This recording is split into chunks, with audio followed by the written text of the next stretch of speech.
नमस्कार। आज का मुद्दा में आपका स्वागत है।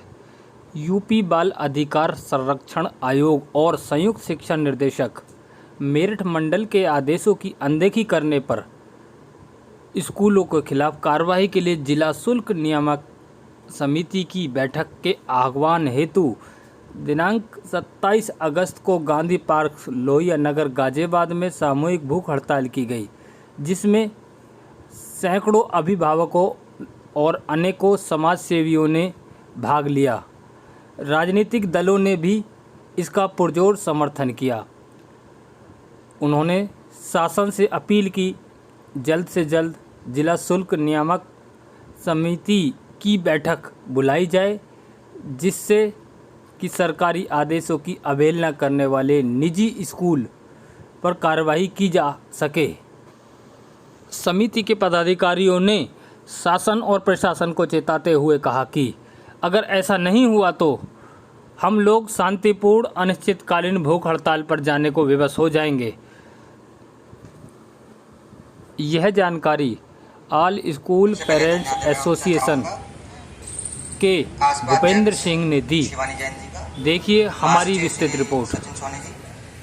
और मंच पर आसीन तमाम राजनीतिक दल और समाजसेवी संस्थाओं से जुड़े लोगों का हार्दिक धन्यवाद करता हूं। प्राइवेट स्कूलों ने आज के दौर में अभिभावकों के साथ इतना अत्याचार कर रखा है, जिसकी जितनी निंदा की जाए उतनी कम है। लॉकडाउन के बाद जहां अभिभावकों की हालत इतनी खराब है, आर्थिक स्थिति इतनी खराब है, कुछ लोगों के रोजगार नहीं चल रहे हैं, किसी के उद्योग धंधे बंद हैं, किसी के प्रतिष्ठान बंद हैं, किनकी लोगों की नौकरियां जा चुकी हैं, बहुत से लोगों को वेतन कटौती के साथ मिल रहा है। सरकार की ओर से एक आदेश जारी हुआ था लॉकडाउन के दौरान कि कोई भी औद्योगिक प्रतिष्ठान या व्यावसायिक प्रतिष्ठान अपने सभी कर्मचारियों को वेतन दें। बाद में हालांकि उसमें संशोधन हुआ कि कटौती के साथ वेतन जारी कर सकते हैं। तो उस आदेश से सबसे पहले मैं ये जानना चाहता हूं कि प्राइवेट स्कूल अछूते कैसे हैं। अगर किसी फैक्ट्री मालिक की फैक्ट्री नहीं चल रही है, वह अपने कर्मचारियों को वेतन दे रहे हैं, तो प्राइवेट स्कूल कैसे अपने कर्मचारियों को वेतन नहीं दे सकते? वह फीस के ऊपर आधारित क्यों है? वह फीस को आधार क्यों बना रहे हैं अपने कर्मचारियों को, स्टाफ को सैलरी देने के लिए?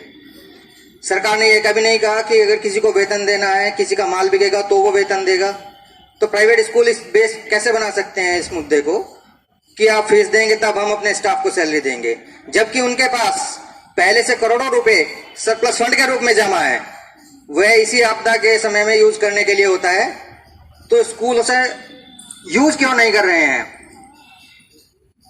क्या वे उसे अपने पर्सनल खर्चे के लिए इस्तेमाल करेंगे या किस खर्चे में उसको लेकर के आएंगे?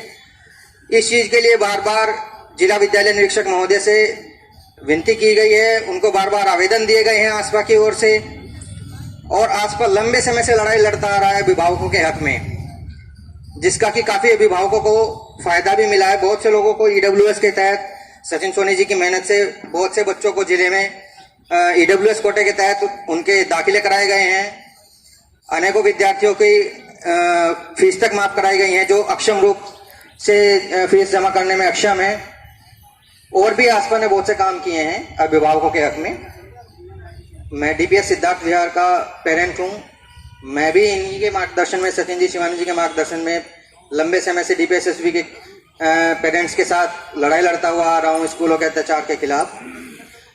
आसपा के नेतृत्व में पूरे प्रदेश वासियों के ट्रांसपोर्ट का शुल्क माफ कराया आसपा ने। मैं इसके लिए आसपा को बहुत बहुत धन्यवाद करता हूं।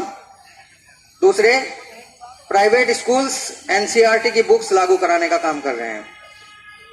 एनसीईआरटी की बुक्स अगर लागू होंगी तो सभी अभिभावकों को लाभ मिलेगा, क्योंकि सभी प्राइवेट स्कूल प्राइवेट पब्लिशर्स की किताबें लगाकर उसमें से भी कमीशन खाने का काम करते हैं। यह मैं खुले तौर पर कह रहा हूं, हालांकि मेरे पास कोई प्रूफ नहीं है, लेकिन ये सार्वजनिक है, सभी लोग इस चीज को जानते हैं कि जितने भी प्राइवेट स्कूल्स हैं वो प्राइवेट पब्लिशर्स की महंगी महंगी किताबें लगाते हैं और हर साल उस पर एक मोटा कमीशन खाते हैं।